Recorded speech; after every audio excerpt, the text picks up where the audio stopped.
Hi everyone, Raphael Harry here, and you're listening to White Label American, a podcast where we hear stories from an immigrant or two, sometimes more. Thank you for listening and enjoy the show.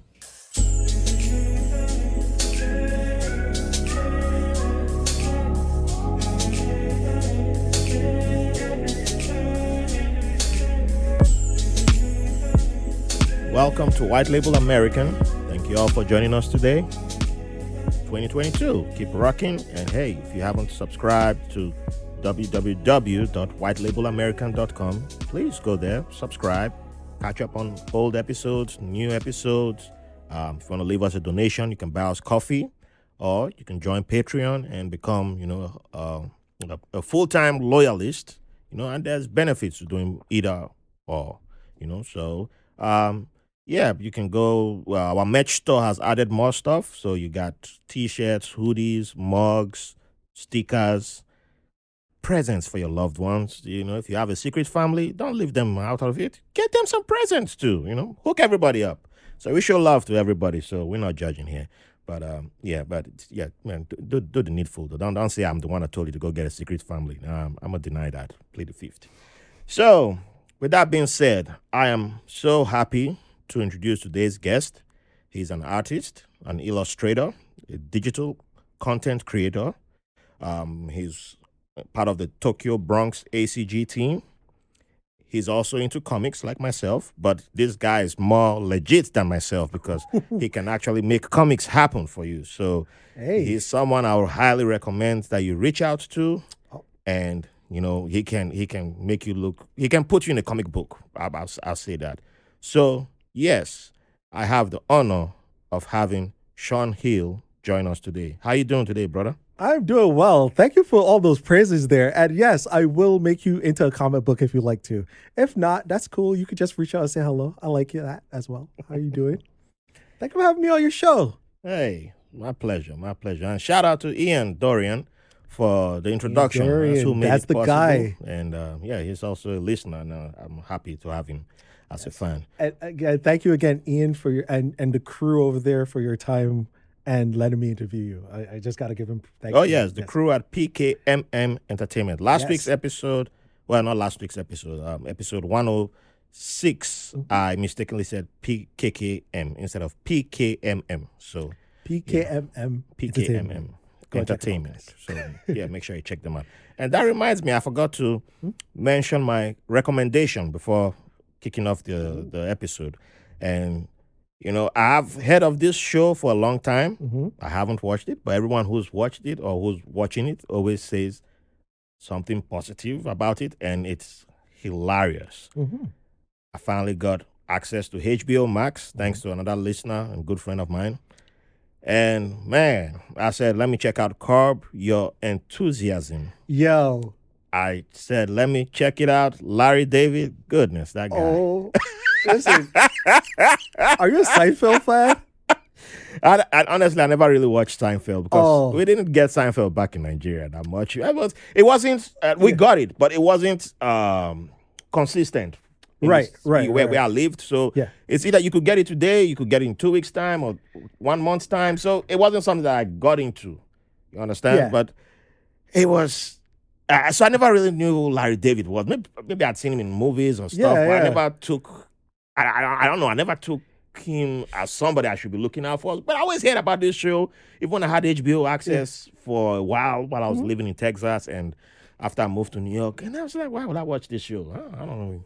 I don't want to. But from the first episode, I'm telling you, it's a great show. It is.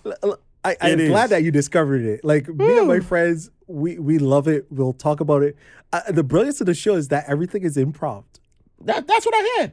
Everything is improv. Like that is what I heard. And it's a light script. It's like, okay, like we're in the room, we're talking, we'll walk outside. Like that's it. It's story beat. It's just like everything is improv. That show is madly underrated now, in my opinion, because I'm like, yes, a few people around me had always talked about it, but Uh, I was like, you all did not talk about it enough to make me say, I have to go check this out. But I'm glad I did Have because you seen the sneaker 20 episode? nah, dude, I'm still on season 1. Oh I'm my on god! season Wait, 1. I don't I'm know. still Like, far away. I know it's on 10 episodes, 10 10 it's seasons one of now. those shows that you end up And binging really oh yeah, fast, though. that's Yeah. what I'm doing. Because I was like, it was gonna be playing in the background, Mhm. and I just like, wait a minute, this is It's hilarious. I can't really do what I'm doing. I have to watch because I was like, let it play, and then I was just working. Oh, Then I was like, wait, I gotta watch this because this dude can he all right, all right. I gotta see this man when he one of does my this stuff. one of my best. The reason I brought up that episode is because it's one of my favorite. It's just, um, do you mind if I tell you something? I don't like ruin anything for people. Oh yeah, go ahead. Go ahead. Okay, so the Sneaker 20 episode is this guy owes Larry $20 and he catches him jogging down the street. He's like, hey man, where's that money you owe me? So he goes into his sneaker because he doesn't keep his money on him while he's jogging. And he pulls out this like $20 bill Oh man. out of his sneaker. And Larry's like, I don't want that. And so it's this whole like Yeah. it's this whole like I can see exchange for Larry this like saying no. sweaty $20 bill that he owes. And it's just Larry trying to pawn it off on people. Like, so he's like trying to it's such a good see, episode. That's what I'm talking about. You got to Oh. watch this show. You Oh, you can't be sad watching the show.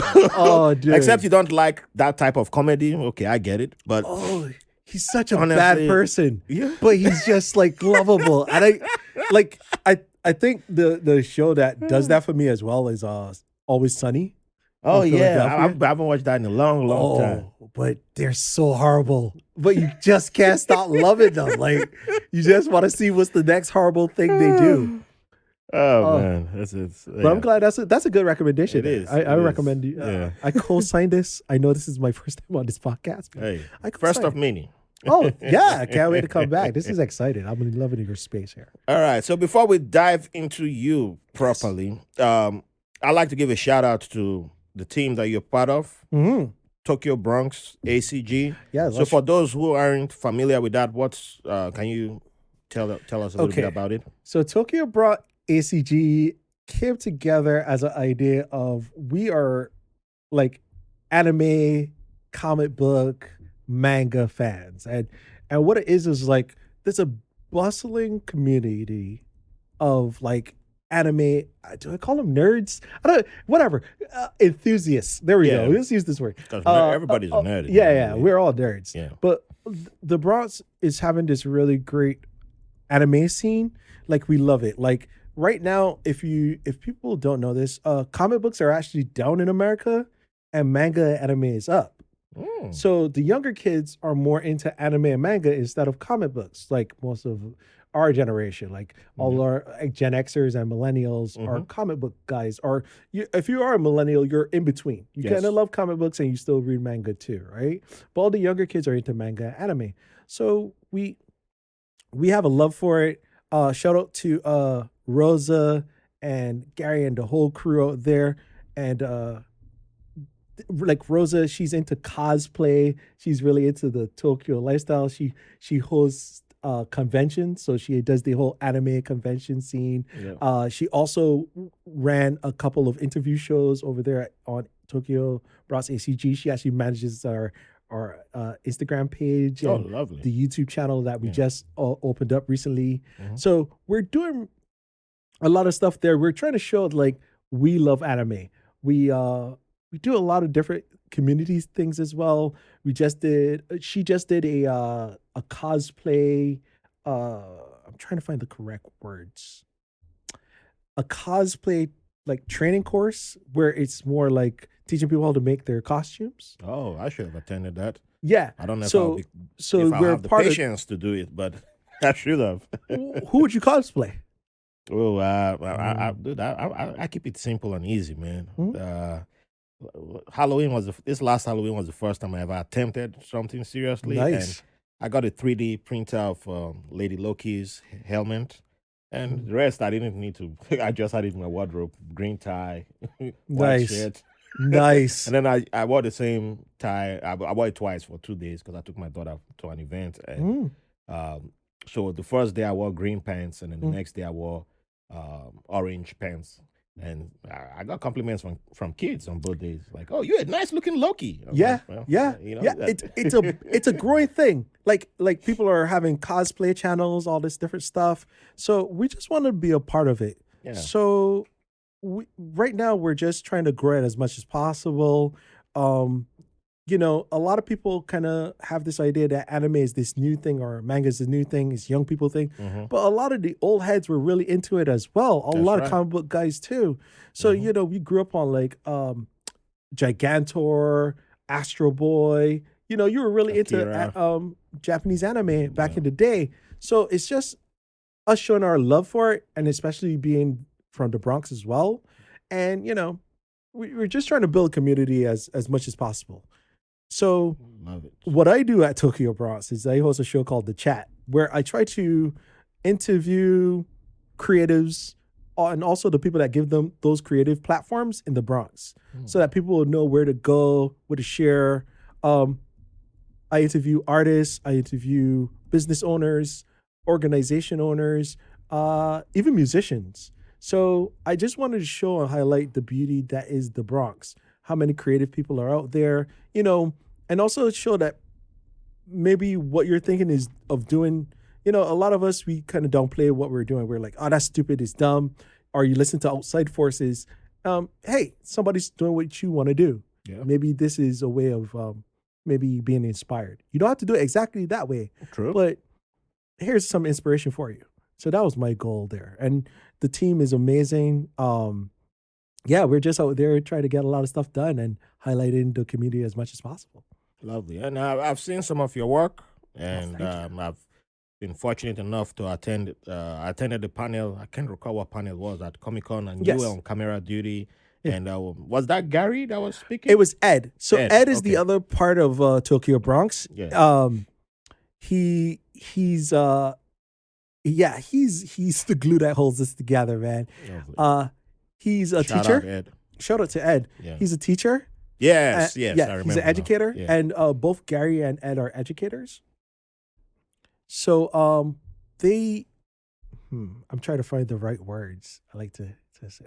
So Ed is a big art, like he's into comic books, he's into manga, he's into everything that Tokyo Bronx represents. So when we shoot the shot the panel, we're just trying to let people know like, hmm, we're trying to let people know like the things that you love isn't hidden anymore. And True. I think it's like for a lot Very of important. nerds and artists, especially in a community such as the Bronx, um, you kind of hide it, Yeah. You don't really put out that you like this kind of show or that kind of comic books, or why you reading comic books, why you this, why you that. Mm. But a lot of people don't understand that that stuff inspires people to do other things, like the reason that you will have a kid become a scientist or into mathematics because Spider-Man was a scientist. Yeah. Tony Stark was the tech billionaire. You know, if you grew up like in my age, like in my era, like I'm a millennial, I had Milestone. So I had like, Hardwire, who's this like black scientist that gets sponsored by a white entrepreneur, and the guy was stealing all his tech, and he Mm. becomes a superhero to fight the guy that stole his tech. Yeah. Or you have stuff like Icon, where it's like this black Superman, and it's a really great conversation about the black experience from this super being alien, Mm. and you get There's something that right. that's So a big are that's a big you read conversation, like yeah. stuff like shout out to Ivan Velasquez Jr. Blood Syndicate, where it's a multicultural group and they're dealing with like gang violence and trying to make their neighborhood better, but also through violence as well. And it's Yeah. that. So I never read Blood Syndicate, but you should, you yeah, I should. should. I It's a should great add that book. right now. So when you have this thing that you love and it's hidden, it's that dirty little secret. But now it's kind of in the forefront. Is the open, even like mainstream is talking about how much they love it. You see people wearing anime stuff. You see a basketball player reading comic books. Like I was watching a interview where Method Man was talking about his X-Men collection. Oh, but Method Man, he's been in that life for a long time. Yeah. But I don't think many of us appreciated it. But I think maybe because he achieved fame. So Right. sometimes there's a bit of us that might be like, yeah, it's cool to see a black rapper into that life. But I think it also speaks more when you see someone who you consider like an everyday person. Mhm. And then it's like, wait a minute, I'm not alone. I think that speaks volumes. Yeah, and that's the beauty of it all. Yeah. Like, I had a buddy who worked in Midtown Comics, right? Shout out to Tyler. That's my people. He's like, Yeah, these are all my comic book Comics people. in ages. Yeah. So he worked at Midtown Comics, and so he's telling me the story of Kanye West coming in, Wow. right? and asking for the store to be shut down Wow. for him to buy comics. Like, do you think, like, Kanye West, like, could you see it in your head right now? Listener, visualize Kanye West walking into Midtown Comics to pick up Superman comic books. Wow. But that's the whole thing. You kind of want to be a part of this boom. And the thing is like, you're seeing a lot more of these communities come out of the woodworks. Yeah. And I think we need that in the Bronx. We have a lot of cool stuff there. But, again, the Bronx has its reputation. Mm-hmm. And I love the Bronx. I mean, I went to Evander Childs High School, and anybody that went to school in the Bronx or live in the Bronx knows about Evander. It was like number one worst school in New York City. And don't go too deep into the school. Oh, sorry. We're gonna come to that. Yeah. Okay. Sorry. But back to Tokyo Bronx. Yeah. But yeah, that's our community. We're looking to grow. Give us a follow. On Instagram or YouTube. Check out our content. We're interviewing as many people as possible, and we're gonna have more coming this year. It's gonna be great. Fantastic. Yeah. So now let's come back to Shawn. Oh. And we'll still give Tokyo Bronx another shout out at the end and every other thing that you like to promote. So not to worry. Introduce us to your place of birth and what your childhood was like. Okay, so I grew up in Barbados and I got sent to America when I was 17. So my growing up was pretty much, I'm the last of 5. And but last kid, yeah, I'm the last of 5 on my mother's side. For my father, I'm his 25th. So golly, yeah. Bro. So that is Yeah. That was one hell of a segue. Yeah. That's why I slowly built up to it. Yeah, I didn't see that coming. So I'm his last of last. Like my father was a sailor. Oh, okay. Yeah. So he had a lot of kids in different places. I think like my older brother is like, and I mean older, like the last one before me is like Australian or something. Oh my goodness. So man, that is one hell of a family reunion. Yeah. So I know like my other siblings and like that were in Barbados. Yeah. From my dad, but then the other ones are scattered. Wow. So shout out to my dad. Yeah, shout out, man. Yeah. So as a kid, I'm the last, so I got spoiled, as they would say. Yeah. So I came to America when I was 6, and that's where I discovered nerdom, right? So I always used to like drawing and stuff like that as a little kid. I would doodle, whatever. But like me coming to America really exploded my nerdom. Like my cousin had. Oh, go ahead. Wait, I want to stay in Barbados a little bit. Okay, sure. But now it just dawned on me that I don't know cities in Barbados. Yes. So when you said you were born in Barbados, I was like, wait, that's true. I know Barbados. I've always known Barbados existed. Yes. I don't know anywhere in Barbados. I've never heard of any place in Barbados. So like I know Jamaica, I can name 1 or 2 cities. Okay. Trinidad and Tobago, I can name. So yeah. I grew up in the main part of Barbados. I was born in St. Michael's. St. Michael's. Yeah. Wait, what's the capital of like Barbados? St. Michael's. That's like St. Michael's, okay. Because honestly, I don't know. It just dawned on me. I did not know. Well, Bridgetown is inside of St. Michael's. So Okay. like Bridgetown is like the main city area. Like that's the town area. That's where like you go shopping, locals. Yeah. Like that was it. So I was born in a town called Black Rock, right? Oh. So I'm from that area, and as a child, just like it wasn't nothing special. Like You I didn't sure? have a bathroom. Grew up with an outhouse. Oh, okay. Like it's real third world stuff, man. Like the house was on bricks. Like everything. My mom and dad kind of slowly helped build everything. Yeah. So it was like you watch your house develop. Like that's how I grew up. Like you would think there was like a veranda. Now, what people like veranda is a very British term. It is.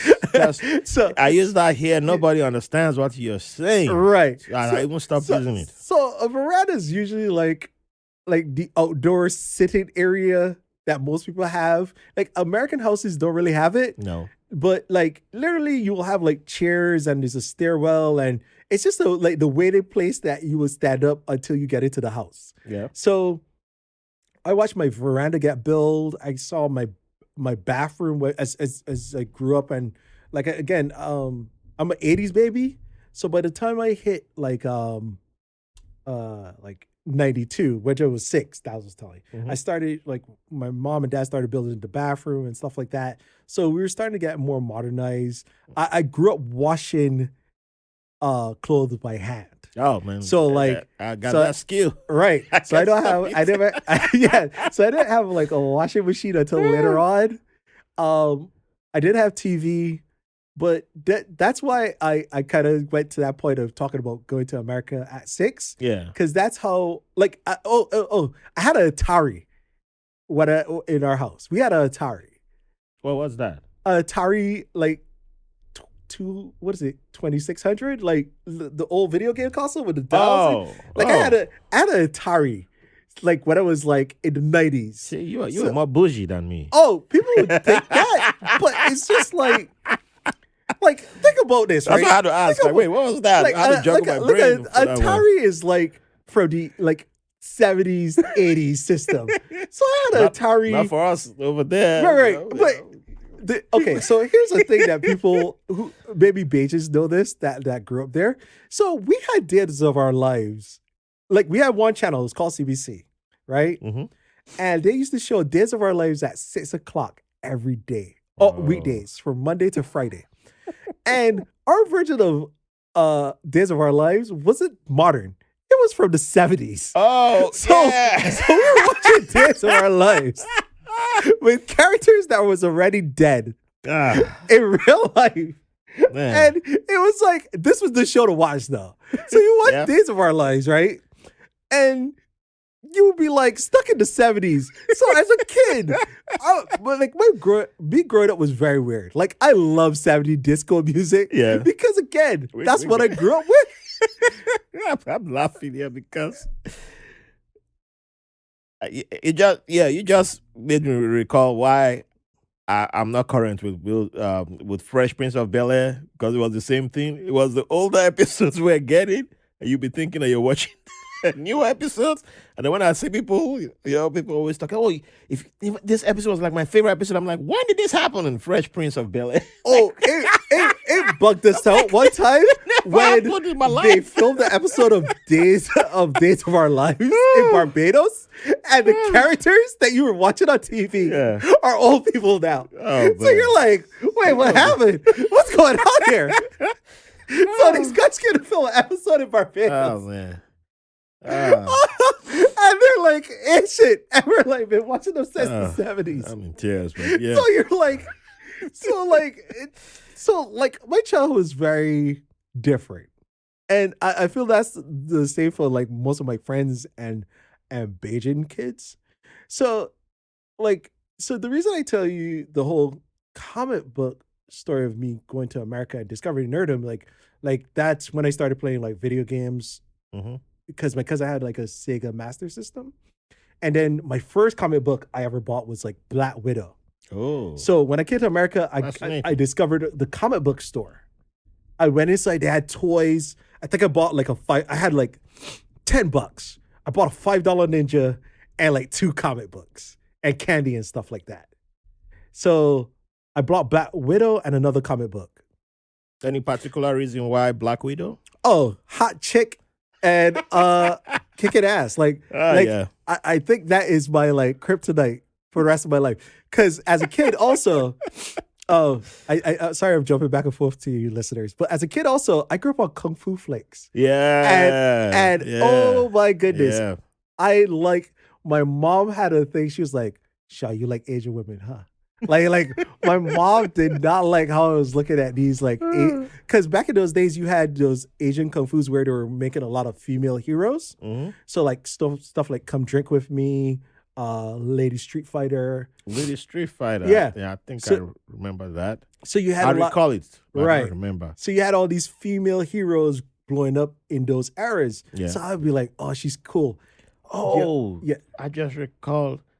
I don't know what happened to her. Cynthia Rothrock. Yes, She wasn't Cynthia Asian? Rothrock. So But that woman got lots of movies in Nigeria, man. oh, bro, Back then. she is the queen in Barbados too. Her and Michelle Yeoh. Yeah, Michelle Yeoh can adopt me anytime. Oh, I don't bro. know. Whatever relationship she wants to have, So- me is fine. So I think so that is those also shaped my childhood as well. So martial arts movies, I swear to God. I remember me and my sister were talking about this the other day about Bruce Lee. Like when I first saw Enter the Dragon. Yeah, I never knew he was there back then. Neither did I. Neither did It I. was the same thing too. So as a kid, I saw Enter the Dragon, and I remember my sister wanted to go home, and I was like, no. Like this is me being defiant because I'm watching this movie, and she brought me to her friend's house because I'm the little brother. Yeah, she's in her teens, so she's dragging me along somewhere, and I went by her friend's house, and this movie is on, and everybody's watching it, and she's like, "Oh, Shawn, it's time to go home." No, don't talk to me. Don't even look at me. And I was just like gun ho about Bruce Lee. So those things shaped my childhood. I mean, I used to run around. And also, here's a thing that a lot of people don't know about Barbados. Barbados is super religious. Super. I was gonna call. Like Not surprised. Oh yeah. 75% Christianity. Right? Every other religion is in that 25. So when I was a kid, another thing happened when I came to America. My mom got saved. Oh. So yeah. So when she came to America, she got saved. So I'm in the height of getting into nerdom, and my mom just got saved, right? So this became a very difficult relationship growing up because one, my mom became a hardcore Christian. Like I remember going to church 7 days a week at one point. And I remember like my comic books getting burnt. And the regulation of me playing video games and what video games I could play. And this game is too violent, this and that. Yeah. So it made me have a more love for those things. Like most of my friends I met over comic books and stuff like that. So like religion and nerdom don't mix, especially in the 90s. Like, there are too many bad stories that I got of that happening, and I think I told you one at Comic-Con of the family friend whose mom also had found she had been saved, and and tricked the boy to get flogged at church, and that was the deliverance. They were to deliver him from comic books, and but it turned into a physical beating. That's why he had to just say whatever they wanted to hear. Oh yeah, it gets like that too. So dude, they my books got burnt. Valuable comics that he had. I had a collecting since the 70s. So a lot of people don't know this, and the dollar stores used to sell 3 packs for $1 here in New York City.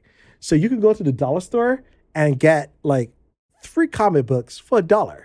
So you can get like it was like unknown companies at the time. So it's like Valiant when they were coming out, and like I had like books like Satan 6, all that stuff. Oh my God. When I came back from America with a book called Satan 6, all my shit got destroyed. Like Devil. the devil. The devil trying to take Oh, my son.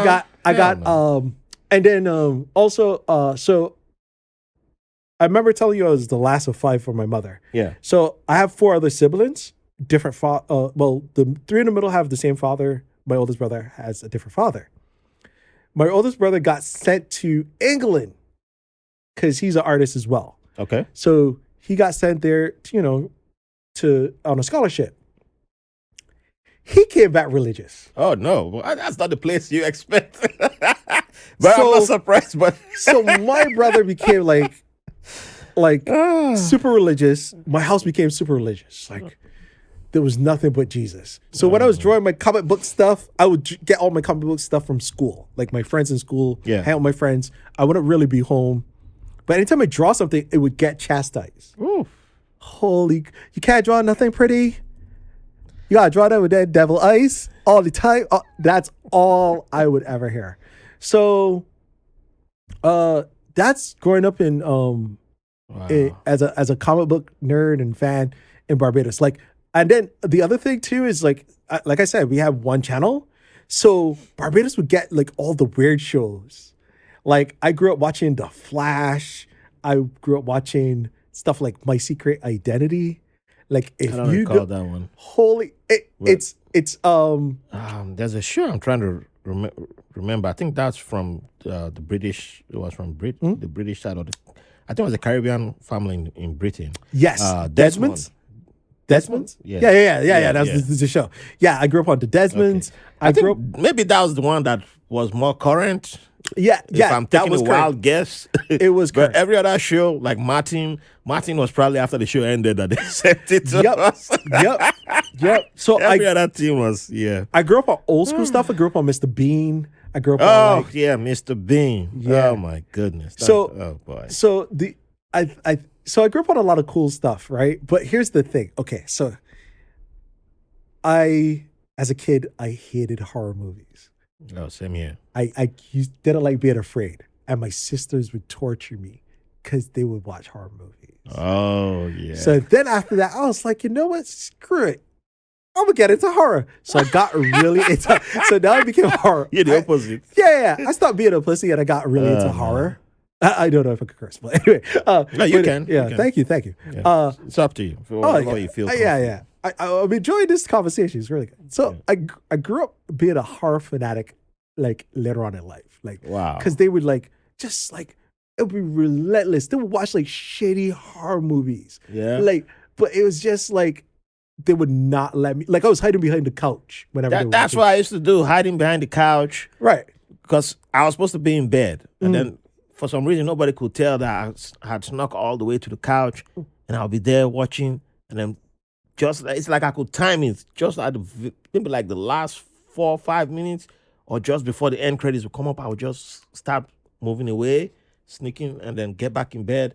But how to find out that I was watching horror movies is that I always have nightmares. I start freaking out. Yeah, I used to be, I don't know what it was. I used to be like scared of shit all the time. Like, Yeah, I blew my own cover. yeah. I think I told this one time on the show. We did a Halloween special and I recounted this. I saw Jaws as a kid. And it destroyed my beach experience for that's for true. like That's 2 true. years straight. That's true. Like that could movie. not.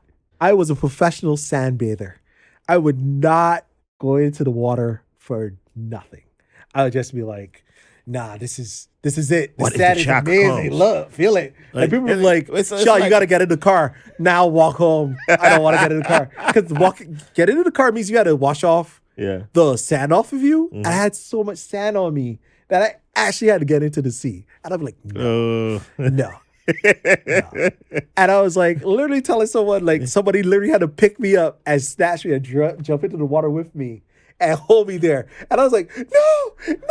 Yeah, the sharks are you're gonna-" hearing the soundtrack of the dun dun dun dun dun dun Yeah. dun dun dun. Oh, man. Like, that movie did something to a whole bunch of us. yeah, but it's also how you had a good childhood as well, too. Because you, like, Oh man. oh, man. But So- that's growing up in Barbados, super religious. Yeah. I'm you know- not surprised to hear about the super religiousness, but in all this, so I think you've given a little bit of insight into this next question. Sure. But so let me see. Yeah, I'll still ask it. So, with all that you've said, Mm. including all the funny stuff, what do you consider your favorite childhood memory? Oh my god. Um, I have too many because they're Everybody does. because no Yeah, no you see, can pick one or two. That's uh, fine. cool.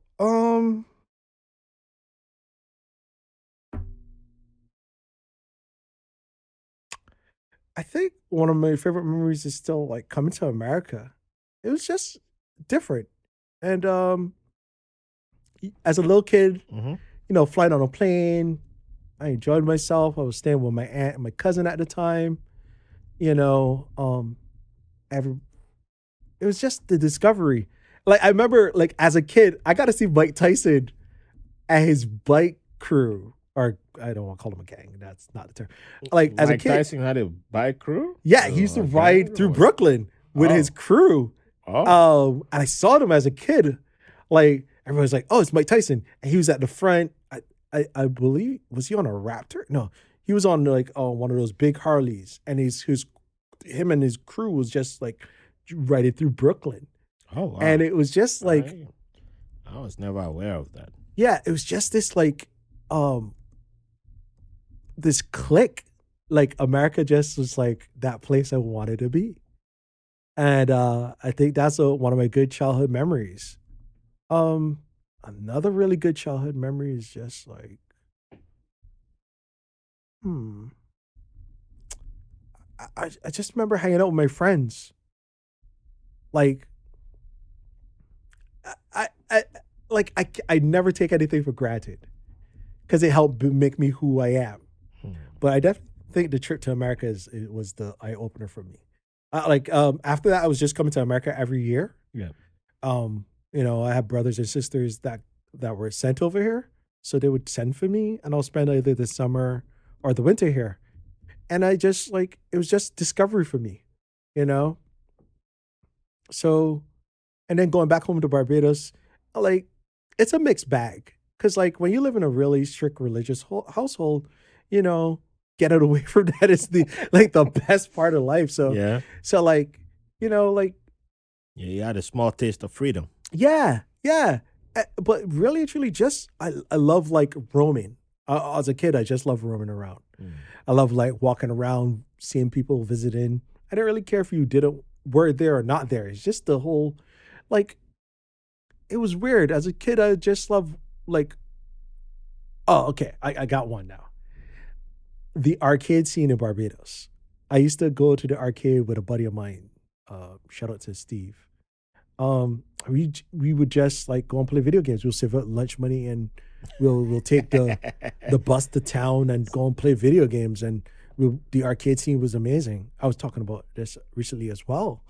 Um, I played a lot of Street Fighter, Marvel vs. Capcom, all these games, Mm. but that was also my childhood as well. And there wasn't too much art stuff at the time. I was just more into the nerdum of it. Yeah.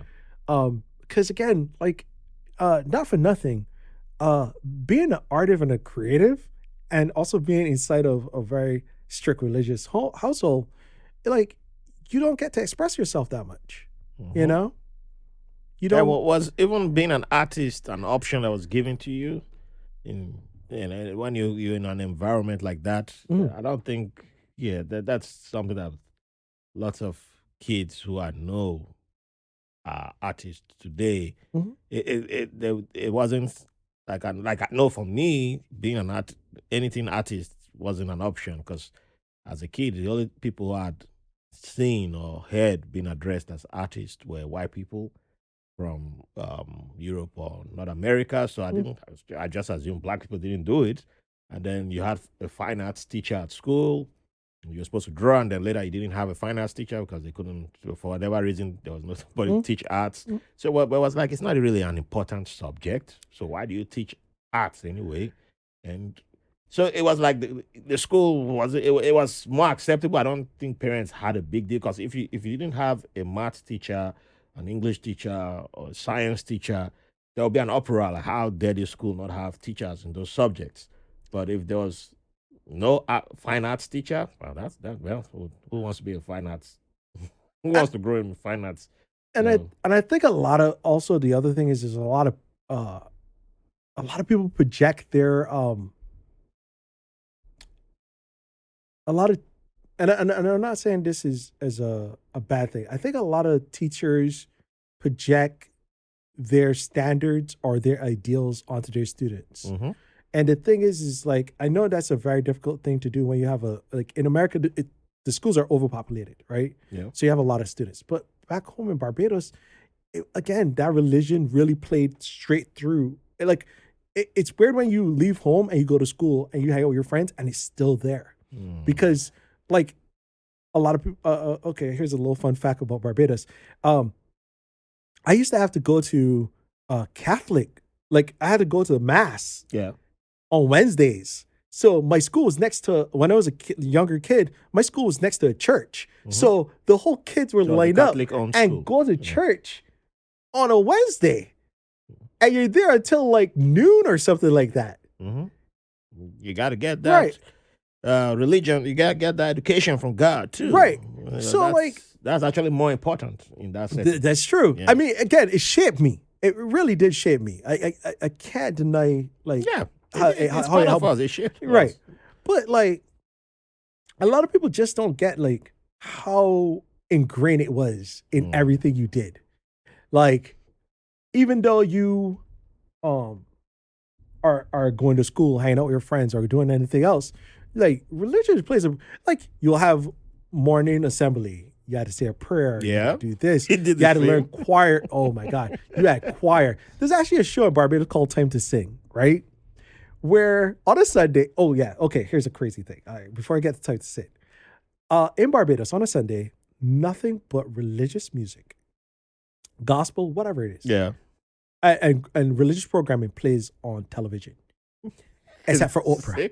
Except for Oprah.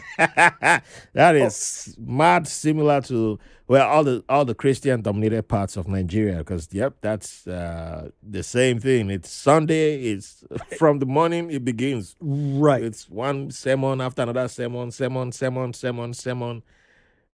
Probably maybe around 3, 4, that's when some slight programming might come in, different programming Yeah. might come in. Yeah. But it's usually, the whole day can just be sermons on state TV, federal TV, and even some of the private TV stations that came up, because hey, that's good money, guaranteed money right there. Right. So yeah, that was something that we also had, and you just that's why as soon as cable became affordable, or you could legally connect to someone's cable, man, that was it.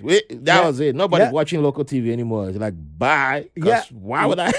Yeah. That was the end. It was over. Oh, so they would show, like, I remember this is how interesting television was in Barbados. So we got a little show called Soul Food, right? Mhm. And well, when I went to America, I saw the show. Yeah. And the show wasn't, it was like MA, right? It was rated R. Like, they had some like sexies and stuff yeah. like that. It was a Showtime show, Yeah. if you know what I'm saying. Yeah. So it came to Barbados, and it was showing late night on television. So like TV cuts off at 11, 12 at night, Yeah. right? Like, you get static on your TV after Yes. a while, right? So That's when the it same came, in Nigeria. so when it came to the sexies, right? They would cut in. I know where this is going. They would cut in like Oh, man. overview shots of like the city, like, you know, those shots where you see like people entering the city, nightlife, like you'll see like TV shows like, oh hey, we're gonna show you a club scene, but before you show you the club, we'll show you the city shot, right? Oh, that's So- how they did. Yeah. So they would cover the sex scenes with city shots, but somebody was doing it manually. yeah. So it was hilarious. so they would cut in the scene, right? And then all of a sudden you're like 11-year-old kid watching this show, or wait, I was 11, 12 showing. And all of a sudden you were like, okay, they're gonna mess up. And you would see like somebody getting like you'll see like somebody taking it. Like, and they were like, oh, skyline. We got to put it back on. So it was like, Oh man. and then all of a sudden the scene would end and it would cut the skyline. Like it was bad edited. Oh man, yeah, our TV was full of bad editing then too. Yeah. Because same thing. Anytime a sex scene was coming up in the movie, I've seen where they fast forwarded. I've seen where the most common in Nigeria, well, in parts of Nigeria that I lived in, I won't say the whole country because I don't know what they did in other places, but all that I experienced was a black box sometimes come up. It's like they're trying to expand it. And you're like, we can still see something happening. Or to zoom into the face. Yeah, they zoom into the face. They super zoom in where they're like, oh, it's a sex scene. They're kissing. Watch the kissing. Yeah. like, wow. And then there were days where the person actually, it seemed like the person just got carried away and forgot, or was enjoying it and forgot to. Yeah, that's it. So because they were enjoying it. We used to it. Okay, we're expecting cut off this. The cut off, and then we saw the sex scene, and we're like, wait, there's a nude woman on state TV. Wow. And then I became like talk of town, like you see your friends, like, hey man, you see that movie? Guy got fired. They didn't cut it. Yeah, like, wow, what happened? I don't know. Fatal Attraction was hilarious to me. Man. Like, I remember Dad was showing in Barbados one night, and it was just like, there's a really intense scene where, she cuts herself, and they're like, skip. Like, no, let's just skip it. And then you're like, wait, what just happened? Like, just skip. But again, it's like when you grow up in that stuff, you also like learn to have a good imagination. Oh yeah. Like you seriously, you had to have an imagination to enjoy stuff. And also, one of the biggest like factors of me growing up was Sesame Street. Because just like Days of Our Lives was huge. Sesame Street was religious as well. Like 4 o'clock, you were home to watch Sesame Street. Like, and like, you're like 12, 13, and your friends are on the train, on the bus, just making jokes about Sesame Street or talking to stuff. It was so weird. Barbados is just so weird. Not weird, but like, just like, I try to explain to people, like, Barbados is a time capsule. Yeah. All the stuff that you were like, whoa, that's an old show. It's modern for us. like they're now probably showing like Good Times in Barbados now. No, I'm joking, but like, we're a little bit more modern. But yeah, you grew up with that stuff. Thank goodness for cable TV coming into town. Oh, you're lucky. But before we go ahead, well, I'm still going to ask something about Barbados because please, like that's too much fun there. Oh man! But before we go ahead, we'll take a quick break, and when we come back, we'll continue with the. It's a fun episode. It's too much. It's too much. It's like you can switch Barbados with Nigeria, and trust me. Oh, dude. Yeah, we'll be back. Hi, everyone. We've made it 2 years, and who would have thought so? So let's go further and make it 3, make it 4, make it 5, make it 6. Who knows? 20. But we can't do this without your support. So join us on Patreon at patreon.com/whitelabelamericanpod or linktree.com/whitelabelamerican. Go there and you'll see our Patreon link, and you can join us for as low as $3. We have bonus content, we have bonus materials. There's so much juice over there that we don't release to the public, and yeah, you can contribute in making this podcast better. You can send questions, you can send your ideas, and also there's a lot of new things that are coming. The announcements are made on Patreon first because we have to, take care of people who help make this podcast possible. So you can be the one to make this podcast what you want it to be. Come join us on Patreon and make it what you would like to see. Join us, make it fantastic. Keep the 5 stars coming in, keep the love coming in. Thank you for the privilege of your company. Thank you for staying with us, and don't forget, we have bonus content on Patreon. So hey, go there and support, and you get extra juice from this kind of juice. And more. What kind of juice you got at Patreon? the purple stuff. Oh, the purple stuff. The purple stuff. Grape drink. Nice. Give him that grape drink. No, give him the purple drink. Oh man, I don't Kool-Aid drink was juice. a childhood favorite of mine. So before I go ahead, there's one question that I've asked almost everybody who comes from the art world. I forgot to ask Ian this question, so I have to find a way to get him again and ask him. Yeah. So, in Shawn's own words, what is art? The expressions of oneself in every way, shape, and form. And I think that varies for every person, because I do consider everybody to be artistic, but I think people put not a cap, but most likely a limitation on themselves because they compare themselves with others. And but art is just you expressing yourself in some shape and form. Like so I recently discovered something called outsider music, right? Outside of music. Outsider music. Oh, right? outside of music. Okay. Yeah. So outsider music is just this genre of artists that they had a fan base, but they made the weirdest music ever.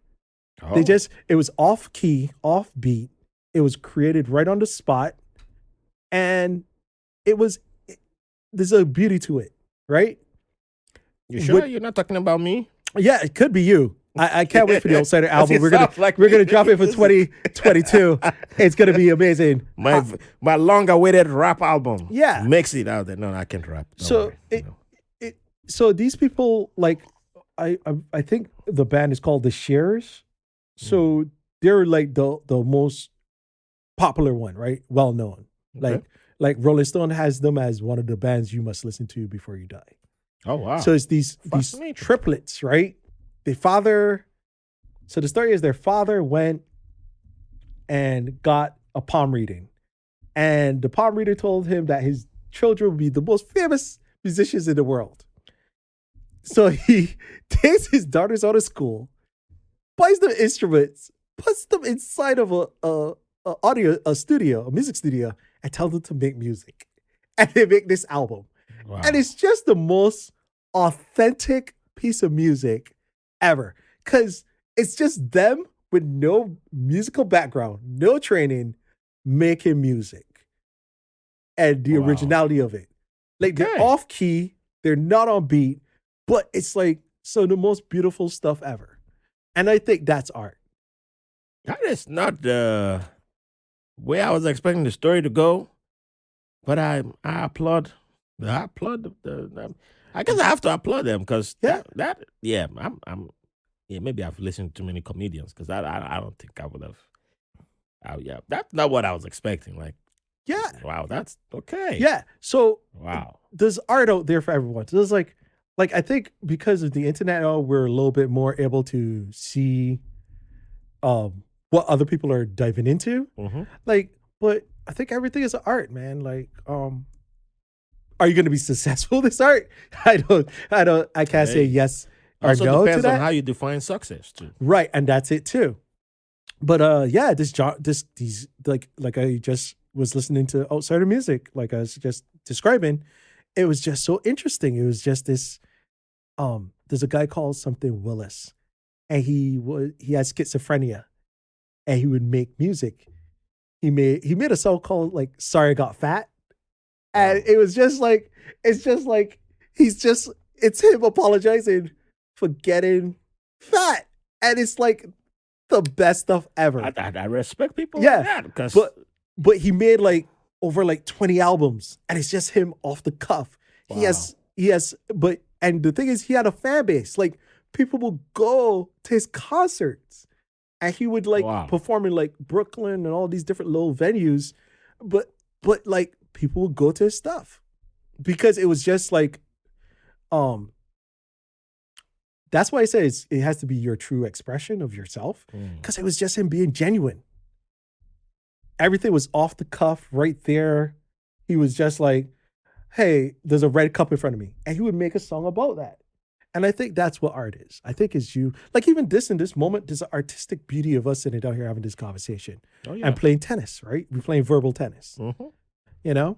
I had shout out to Archie Rafulu, Mm-hmm. and he was born in Johannesburg, and he's the one who gave me a term that I now use, the cultural agent. Mm. That's what I consider myself. 'Cause Yes. when I asked him the same question of what is art, he had a little bit similar to yours. Well, he didn't have a full definition coming from him, Mm. but he asked if I had anybody who had given me an answer, and said yes. Um, I'm forgetting her first name, but she's been a guest on the show. I'm just Mm. remembering her last name, Martinez. Miss Martinez, who owns a gallery Mm. in Albany. Mm. She had said art is any form of expression Mm-hmm. that moves you to an emotion, that draws an emotion out of the audience, or Mm. draws an Mm. emotion in you. If I'm paraphrasing, Mm. because it's not her exact words, but it was along that lines. And he was like, "Yeah, yeah." And then he was like, "Yeah, you're a cultural agent too. You make." And I was like, "Wow, I never considered myself that, but it does fit the description." Yeah, because you So bring out something like just sitting down here talking to you just brings out something that I probably wouldn't express with a person on a regular conversation. yeah. Like me, I like having conversations with strangers, Hmm. right? I like having a conversation with a person on the train or a bus. How you doing? How's your day? Yeah. Because sometimes you get something that you'll never get out of somebody else in that moment. True. And I think that's a beautiful art to have. Like, so like I did a lot of sales in my 20s, right? And I don't think people appreciate the art of sales. No. We Like, I yeah. think there's too many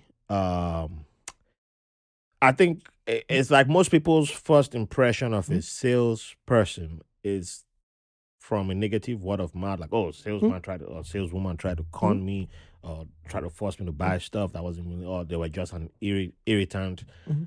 and it's always a negative connotation that comes with it until you have to do it, and then you now gain a form of respect, Mhm.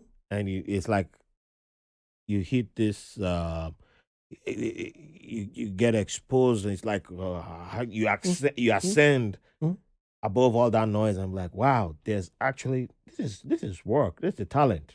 Yes. It's a talent, and then you start having different appreciations. So it's either you can continue in this or you can't, but it's something that you now find an appreciation in, and Mhm, it's kind of what it plays into the reason why I no longer say, oh, that's just an every job's easy, or there's some people who have very easy jobs, like, oh, mm. this job, I could do this job anytime, any day, and then you get to try that job one day, you're like, whoa, this is wow, Yeah. Everything is an art. everything's an art. It's just what are you gonna do with it? Exactly. When you were talking just now about your associate, Hmm. it was reminding me of this this person that used to do installations. I forgot the terminology, so don't quote me here. I think it's either subject zero or installation zero or something like that. And this European woman did this art installation, and it's one of the craziest art moments in like the world. Just it's crazy. So she starts this installation by standing still, right? Yeah. And she puts a couple of objects on the table next to her. And she says, you can do whatever you want, use whatever you want on the table with me. Like, so she's standing there still. She's like, I won't move, I won't scream, I won't do anything. I will stand still for this whole installation. Wow. So at first, it starts off very timid. So people are like, boo, whatever, trying to get her to snap, move, Hmm. whatever. And she wouldn't move. So they started poking her. She wouldn't respond, right? Yeah. So then they started like playing with her hair. And then somebody saw scissors on the table, grabbed the scissors, cut her hair. She wouldn't Wow. move. Then they started taking stuff off of her. They took off her shirt. They took off her blouse. Wow. Started taking off her bra. She wouldn't move. Again, there's other stuff on the table, like knives, and there was guns. So then Ooh. they start taking stuff and poking her. Take the knife, rub it against her body. To the point somebody shows up with a gun and points it at her. So all of a sudden, when it starts to get really it starts to get really dark. Like they're like she's fully naked now. And these people have like poked her, pierced her, she's bleeding, stuff like that. And she moves. Everybody in the room gets up and leaves the installation. Wow. And this is an art piece. And it was just this like it's so interesting to go and like read about it, because it was just like it was such an interesting installation, because like it showed humanity at a really interesting place. Yeah. And this is her expression, and this was her art piece. It just showed people what they were capable of without somebody complaining. Mm-hmm. It shows how far some people are willing to go. Yeah, it's like, so that's again why I say art is about expression. Yeah. Like when I it made me think of that. Like when I read about that, I was like, whoa. And I think it's one of the most impactful artistic installations out there that ever done in humanity. Wow, that's. Yeah, I would have moved from the first second. She stood there for like a couple of hours. They moved her. Don't get it twisted. Okay. She wasn't stiff. Okay. She just wouldn't respond. Oh, wow. And because they couldn't get a response from her, it just escalated to the point. Like it ended with her having a gun to her. Or? No. It's like in Europe. Okay. Wow. But the funny fact is that when she finally moved, they all ran. They all ran. I wasn't surprised. They couldn't face her. Yeah. Like she couldn't even be like, "Hey, what do you thought of the installation?" None of that. Because like the level that things were taken to, and you would think this is like only men. No, everybody participated.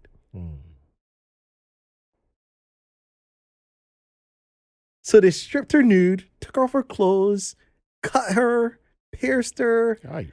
Like it got to again, like the last part was like the final straw was a guy pulling a gun to her head. Like just to see her move. Yeah, I was worried there for a second. Oh my God. Gun, but again, I don't think if I were to do something like that, I don't think I'll put a gun as an option. But hey, I respect it. I get where you're coming from, but but it's just like it's a different. It was definitely like a great experiment. It was, and that's what I think art does. That's why you said how it moves people. Yes, because look at her. Her whole installation was, "I'll give you the tools, and I'll stand still. What will happen?" That could have gone ugly. It could. It went ugly. It definitely went ugly. So, it went ugly, and that's the other thing too. So I think like art is a very interesting format. It is. Even I know people like it's really weird as an artist when you make a painting or a picture, and it heals somebody. That's another thing that I don't think gets talked about enough. Yeah, and it heals somebody, and that's a really amazing thing as an artist. And I think like also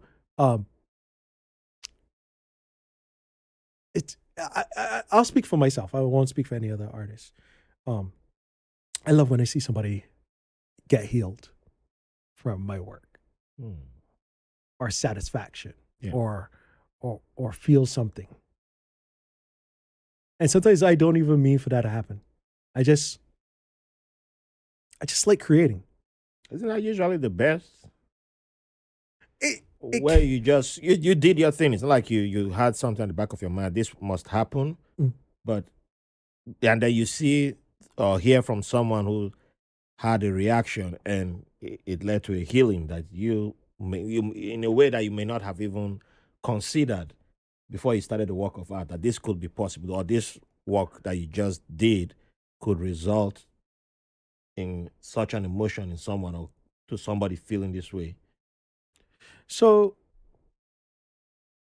I'll tell you how I got back into art, because I did quit in my 20s, right? I got burnt out. Mm-hmm. And I wasn't burnt out like on some special thing. I dealt with the wrong person, and that burnt me out, right? That's another Right. So same with me and podcasting. right. It happens, right? Yeah. So my friend got me back into art, right? He gave me a black book and told me to start drawing. And then I went under his guidance, and I used to do customized hats. So I'd be in Times Square standing up. I was that guy on the, like, I don't know if you ever walk through 42nd Street and you see those guys with the hats on the tables and I've seen stuff. hats. Yeah. Right. I used to do that. Wow. So I would sit down and do graffiti on hats and stuff like that. And that made me feel so good, because you have people from all walks of life, Mm-hmm. all parts of the world, rich and poor. Like, I met some of the most intelligent people doing that job. I used to talk to billionaires. I had billionaires standing up next to me just talking to ask me crap because of that job. But nothing was so satisfactory than watching like kids come up to the table to talk to you about the hats, or like just watching the kid face light up when when you finish making, because I made him on the spot. So I got to see in real time Oh. people's reaction to me creating something for them. Yeah. Or people like, hey, my kid loves this character. Can you draw this character on the hat? Yeah, sure. People send me pictures. Like I remember I got a picture from this girl from, was she Vietnamese or I think she was either Vietnamese or Filipino. And she wanted a new hat for her grandpa. And I made her a hat for her grandpa. And she sent me a picture of her grandpa happy with the hat. Wow. And like you get stuff like that. So I just knew the power of making stuff with people. Yeah. And, you know, like I remember like this guy one time, I was having a bad day. And I think he was like either homeless or like poor. One and two, you know. Like, I don't know if he was like, because the weird thing about Times Square is that you get wanderers, right? Yes. People in transition. Mm-hmm. And Times Square does two things for people. Oh, three things. Let me just say three things. It either changes you for better, it eats you up, or you get a lesson and you move on. Yeah. I think I'm the third. Right? Mm-hmm. So this guy was walking by and he was having a bad day. And I was just like, and he was looking at my hat. So I was like, you want a hat? He's like, man, I ain't got no money right now. I don't have $1. I was like, yeah, I'll make you a hat. But, you know, I put a little rule so like, you don't ask me too much, you know, whatever. Yeah. And just that guy just like, yo, thank you. Like, feeling good, enjoying it. Thinking for the next couple of days until, I don't know if he moved on. I think he left. He wore that hat every day I saw him. Wow. And then he's like, yo, I'm moving. I'm going back. I think like things ain't working out here for me. Like, I think I you know, whatever. And he told me that and he left. Never saw him again. But just knowing that like whatever that hat did for him made him like feel a little better, or like, you know, like just help him to like maybe make that decision. I don't even know if that hat did that much for him, you know, but just like he loved the hat enough to like, I still like it bugs me out when I'm on the train and I see a hat that I made like 3-4 years ago. This person's wearing it religiously. Wow. Like it's fading, Yeah. like it needs a touch up, but yeah, like I know what art can do for people. That is beautiful, man. I'm glad you shared that, man. 'Cause, Yeah. I wouldn't have had that in my mind to ask. And you see, sometimes that's why a lot of conversation just flow naturally, and we get so many beautiful stuff. But man, we could do this all day, but I have to go pick up my daughter soon, so I'll have to start wrapping up. We definitely have to set up a part 2 or 3 and 5. We just book it all together. I got stories for days. So I'll ask you some quick questions. Please. As we begin to wrap up. Mhm. So, are you in the virtual reality space? Because I've heard a lot of people talking about that. It seems to be something big going on now. Or do you have plans to be in that space with your art? Uh, I don't know. I was watching an associate of mine that I used to work with. He was doing he was building himself in the metaverse, Yeah, I still haven't 3D. tried it yet. Yeah. And me personally, I just you know the term the uncanny valley, right?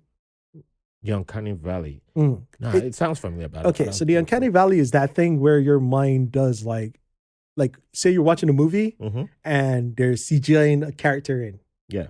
like a real person, and your mind is like, something's off, something's Yeah, off. yeah, That's yeah, the yeah. uncanny valley. Okay. So it's that Okay. little thing in your mind that makes you like, know that that isn't real or that isn't legit, right? Yes. Right.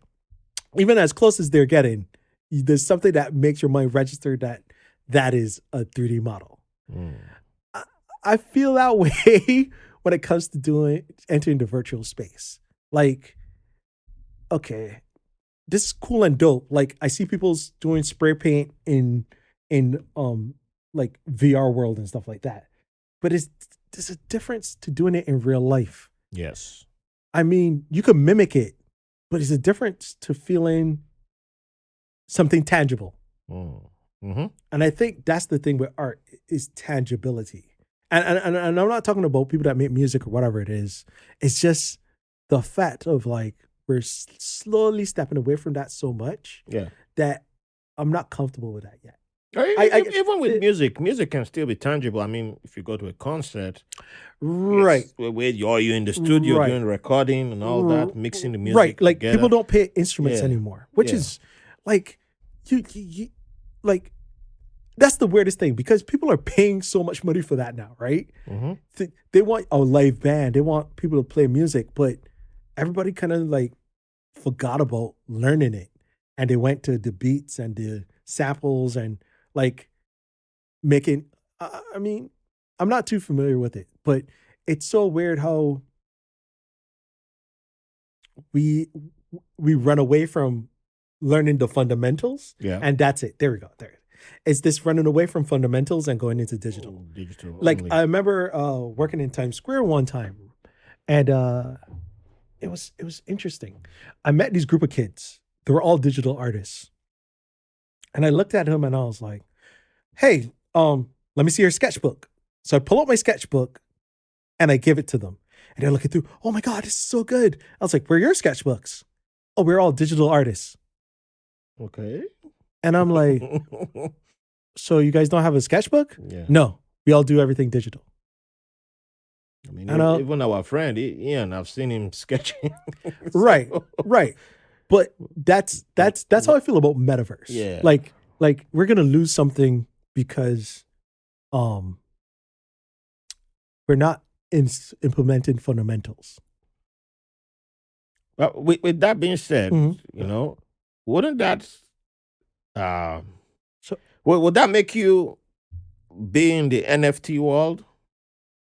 everybody, okay, so I got to talk about this. I have had 20 people, and I'm being exaggerating, but I've had people call me to make them NFTs, and I'm like, How do you make an NFT?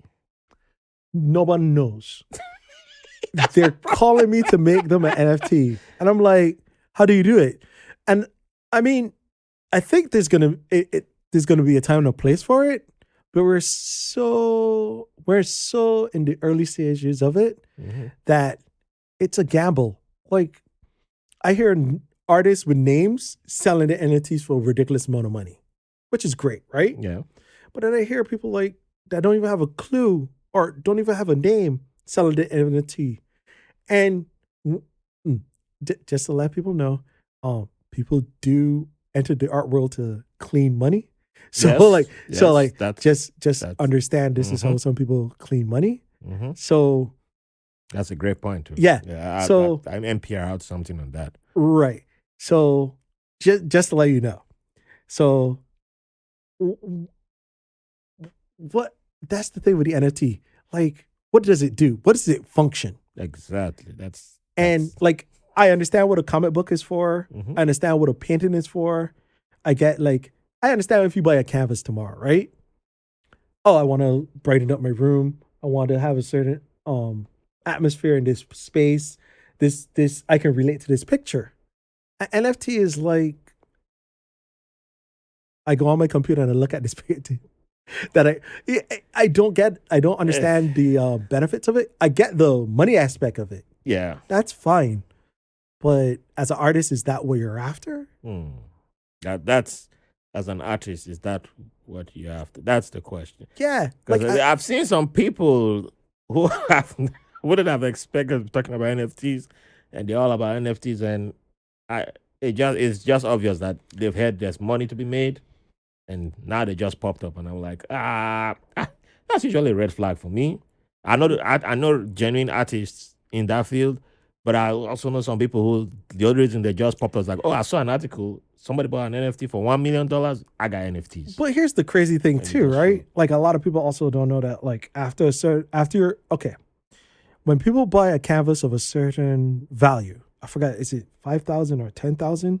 As soon as your canvas hit a certain value, you have to put insurance on it. Mm. You have to insure your pieces of art, right? So if you're buying like a piece of artwork that is like $5,000, $10,000, you have to insure that shit so that if it gets damaged, Yeah. you can replace it. It becomes valuable, right? Mm-hmm. How do you do that with an NFT? Mm. Get a hacker to steal it back or what? I don't know. But you see what I'm saying? Like it's just the Wild West, It is. right? I'm not saying like don't do an NFT, don't make one. Yeah. There's like stuff like OpenSea and go and check it out and do the research. But it's just so like, how do you protect yourself as an artist as well? Mm.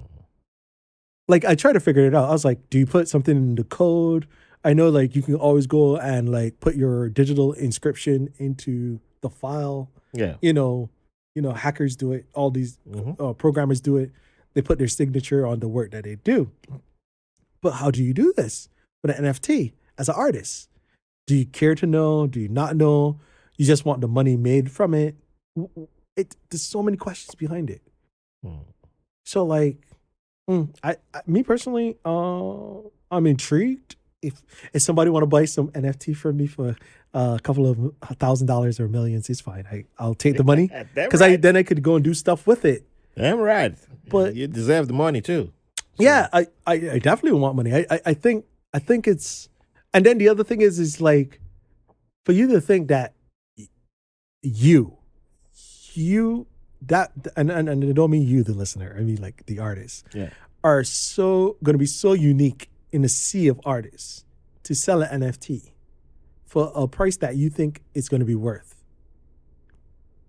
You're being a little delusional. I think the people that you're watching sell NFTs right now have a name. You didn't know they had a name. Mm-hmm. They got a name, Mm-hmm. right? Like I was watching this older guy. It's like, oh, I've been an artist for a while. Nobody would buy my stuff. But now I made an NFT and I made like $1 million. And I was like, this guy has been doing this forever. Yeah. That guy was like grinding as hard as possible. And he, Yeah, but those examples like that, to me, sometimes I want to give them a knock on the head. Like, come on, man, don't. But I get it. I get the whole, because it's also the best way to put it out there. And Yeah. say like, I made an NFT and I got $1 million. I think we're really a lot. I'll say this. Like, I can say I'm a hustler, right? Like as a kid, not a kid, as a younger man, I would say. I worked for comedy clubs, nightclubs. I did a lot of promotions and sales.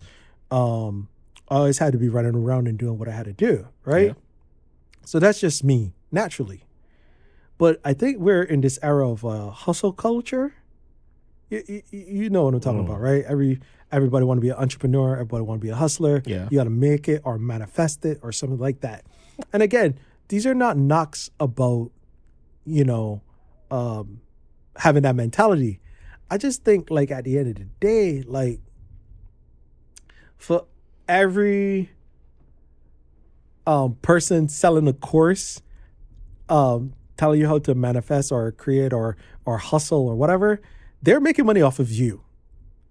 They've made a business off of you, right? And they're making their money, their income is coming off of you. So I kind of think the same thing comes from with the NFT, right? Like the reason that the NFT is blowing up so big is those guys are making money off of NFTs, right? Is because of you, because they're making you think like you can do it. Yes. So now you're flooding the market, right? Their stuff is going up in price because you're flooding the market with these NFTs, and they're not. I got to think a little bit more on this. Nah, it's fine. Like, because it's such a deep conversation. It's just like, again, I think like it's the whole hustler mentality when I think of it, right? You'll see these guys on YouTube. I got a hustler. I made $1,000 going this and that and doing this and that, right? But they're making money off of you watching this content. That's right. And not only that, they're making money off of you buying their courses. True. Again, there's nothing wrong with buying the courses. There's nothing wrong with learning how to hustle. But is that you? And I think that's the question that artists have to ask when they go into NFTs. Is that you? If you spray paint a wall, right? How can you translate that into an NFT? Some people can and some people can't. If you're a sculptor and you chisel something, how do you get that to be an NFT? That's a great question there. So again, it's just the I don't know. I'm gonna be honest. I don't know, folks. I'm gonna keep quiet on that one now.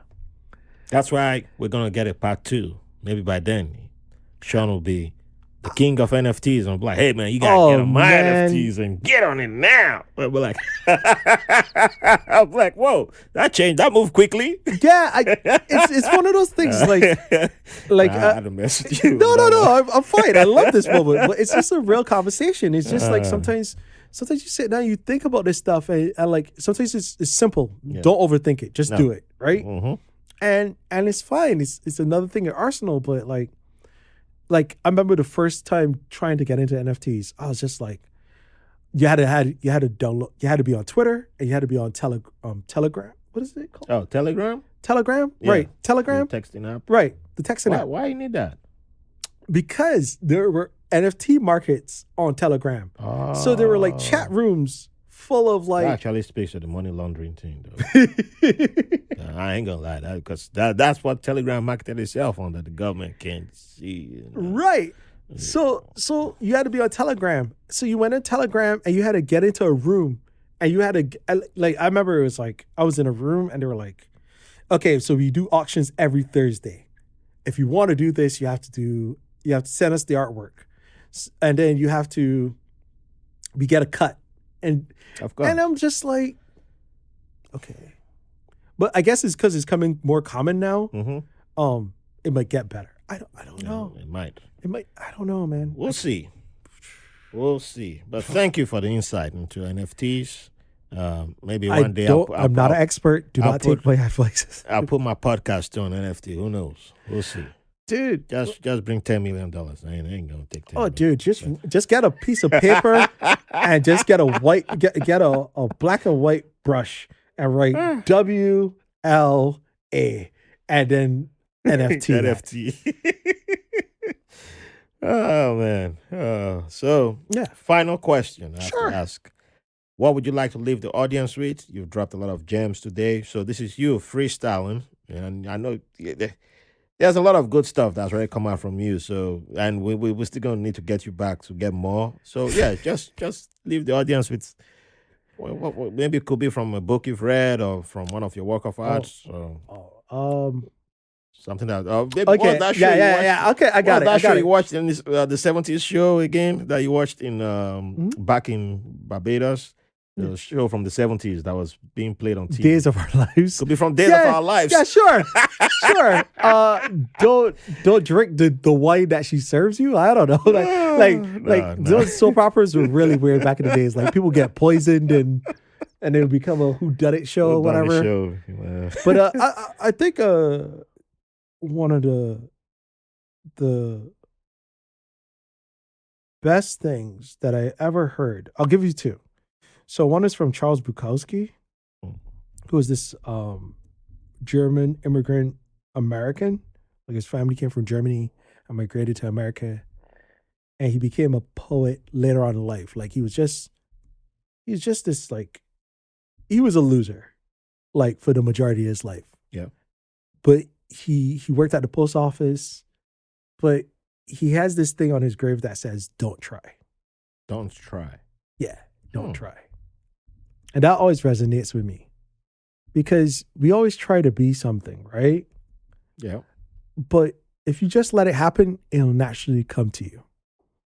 Like you don't have to try to be that thing that you want to be. Just be it. Like it's always within you. Like I find that for myself. Like I always wanted to be this artist. I always wanted to do comic books. And the moment I stopped trying to do it, I did it. You know? It was just there all the time. It was naturally there. Yeah. You know, like if you're gonna be a writer, write. don't try to be a writer. Like you read in my mind, I've been delaying on writing. Okay, I'll get to writing. yeah, but don't try. Just do it. Just like do it. Yeah. like that's one I would stick with. Don't try. I think a lot of people sit down and try, and that's why they fail instead of just doing it. And a lot of people like, and you know what is the funny thing is, doing it is a part of failure. You know, 100%. I Like- agree with that. like so. Don't try. I think try. that's one that always sticks with me. That's and one of the most beautiful. yeah, stuff, yeah. And choose your suffering. Man, this guy came prepared. That sticks with me all the time. Like you get to choose your suffering. Like everything else in life is out of your control. Who you meet, who you talk to, Yeah. like how somebody feels about you some days, that's all under your control. But you know you get to choose your suffering. This is from The Subtle Art of Not Giving a Fuck by Mark Manson. I think that's one of the best books any creative, just a person in a rut should read, right? So in the book, it's like you choose to suffer forward or backwards, right? So let's give an example. So you can sit down here and say you need a job, right? Yeah. You could choose to suffer standing still. Like, don't look for a job. Sit down at home. Do nothing. Wait for that phone call to come for that new job you need. Right? Yeah. Don't spend your money. Watch your bank account drain to zero. That's suffering. That's literally suffering. How many people choose that suffering every day? A lot, right? Yeah. Or you could choose to suffer forward. You can get up, go put in an application after application, go and sweep a floor somewhere. You can go and do all those things. You could spend all that, the same money that you're worried about getting drained. You take that money and buy a Metro card. Watch it get drained that way. Right? Yeah. So you get to choose your suffering. And I think that's a thing like, I think it's very American. You get to choose your suffering.